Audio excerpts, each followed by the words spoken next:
Morning guys, ayan, para sa mga naghahanap dyan ng Grandia, ayan. Ito yung sinasabi niya sa Grandia 2.5 liter, 310,000. Okay, so check natin. So, sa 310,000 na yan, yung cash out niya, okay? Ayan. Para sa mga cash buyer guys, panoorin nyo tong video natin. Okay? Ayan. Sa financing kasi, 310,000 cash out. Ayan, may monthly pa siya, siyempre. Sa 2011 na GL Grandia, wala naman talagang price yung ganun. Ay,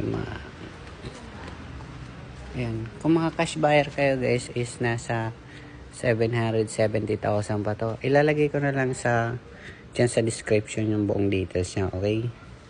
Ayan. Kung may mga katanungan kayo dito, comment nyo na lang dyan. Kasi yan, marami pa ditong available, okay? Ayan, mamili kayo dyan.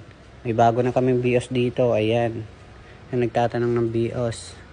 Yung mga L200, ayan, mga Zero Band.